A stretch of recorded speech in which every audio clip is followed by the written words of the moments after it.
just like post World War II, like we are far removed from that. And your show with Hollywood kind of looks into what life was like after everything happened. And it's kind of weird. It's kind of wacky. So what was the intrigue about jumping into this project? Well, always Ryan Murphy. You know, when Ryan Murphy asked me to do anything, I'm always right there. Matter of fact, he just said something on his Instagram yesterday about creating a show for Leslie Jordan and myself. So he is the big attraction. I trust him implicitly. American Horror Story, The Politician, Hollywood now.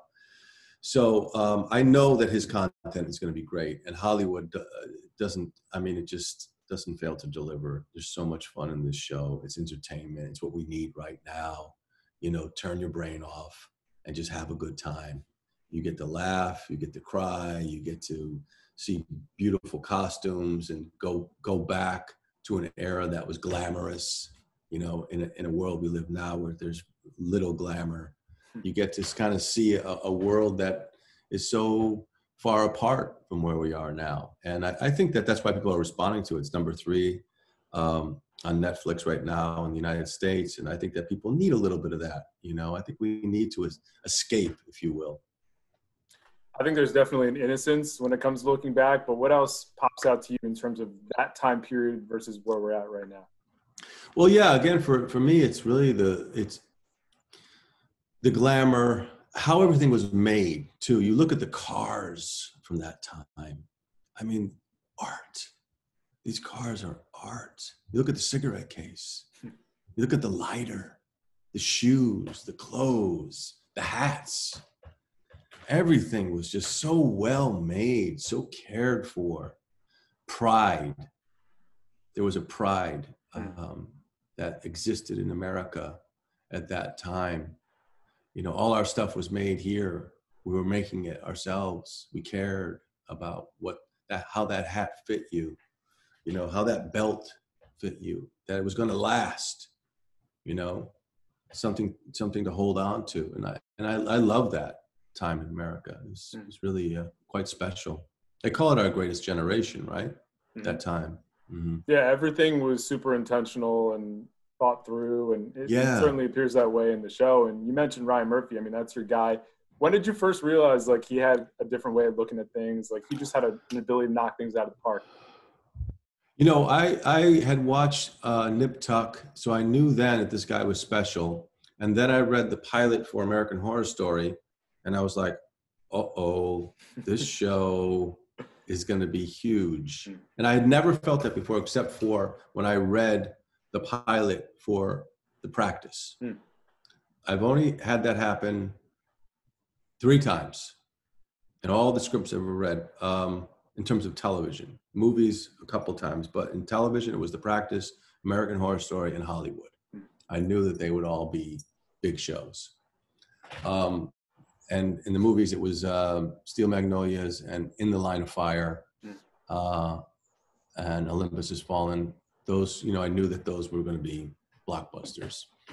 But I think, you know, getting back to Ryan, he's just, I say that he's the Andy Warhol of our time, because he understands pop culture in a way that very few people do, and then can translate that to the screen and give you the experience. He's a little bit ahead of the curve constantly, and I marvel at it. He can see things that, like Leslie and I, you know, there's like this trend on Instagram of he and I and our relationship, and then suddenly Ryan can take that to the next level. That's him. And that's what he did with horror. That's what he did with Glee. That's what he's doing now with Hollywood. When people check out the show, what are some big things you want them to be thinking about when it comes to this time period, and even Ernie, who you're playing? Well, you know, I mean, it's there's a great thing about the show, which I love, is this idea of being equal.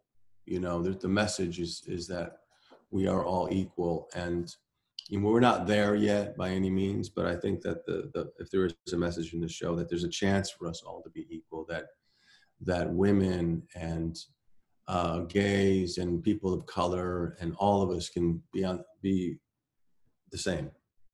And I think that the show kind of explores that and hopes for that. And I love that about the show. You mentioned the practice before. Why don't you take me back? Like, where were you at in your career prior to that hitting? And, just walk me through how that show changed everything for you. Well, funny enough, back then, if you went to TV, your movie career was in trouble. Right. It's so different now, too. Think about that for a second. Now it's just the opposite, by the way. So back then it was like, oh, no, he's going to TV. Uh-oh, things are bad. But I actually saw the trend. I felt that the movies were not quite as good as they, the scripts that I was getting at least. Mm-hmm. And I felt that I needed to get better as an actor. And I thought, you know what? David Kelly was a good writer. And maybe if I did his words and played this character, I'd be a better actor for it. And the show, when it first came out, was not an instant success. And I had this huge instinct, don't forget. I was in Paris. I'll never forget it. And the show had just got picked up. We were in on Tuesday night for a few episodes. Did okay. Back then, 19 million people. It was okay. You'd kill for that today. Kill. They were disappointed in 19 million people. Same. Now, if you get 1 million, you're like, oh, how great. That was 19 million. So they were like, let's put them on Saturday night. So I was like, I remember I was in Paris and we got picked up for 13 episodes and we're going to be on Saturday night at 10 o'clock at night, which is the graveyard, the grave, like nobody's watching television. And I was so depressed, but I had this instinct. So I said, you know what? I'm going to stick with the plan to be better as an actor. And that's what I did. And I worked my butt off and we did those 13 episodes and the show was so good that they moved us to, I believe it was Sunday night. And that's when the show took off. So, it really was an incredible ride. Having a hit show is like winning the lottery. The chances for it are really, really low. So when it happens, it's a great thing. And I'm always appreciative and always grateful for that time. Yeah, it wasn't only a hit show. It lasted for a long time, too. Which it's definitely not an easy thing to do in this industry. No, impossible. You also mentioned Steel Magnolias before. What do you remember about that experience? Well, I had just done a movie called Hamburger Hill. It was my first movie, and it was gritty. It was in the Philippines, 1986, during the coup. Aquino, communists were shooting at us. 2 people died on the movie. I was like, oh, my God, this is making movies. I don't know if I want to do this. And then I got cast in Steel Magnolias, and I was like, I had never seen craft service and lunch. The lunch was like a 4-course dinner, and then there's Dolly Parton and Shirley MacLaine and Sally Field and Sam Shepard and you're just like, oh my God, this is like incredible. And then everybody's asking you. It was the first time in my life that anybody ever asked me if I wanted something.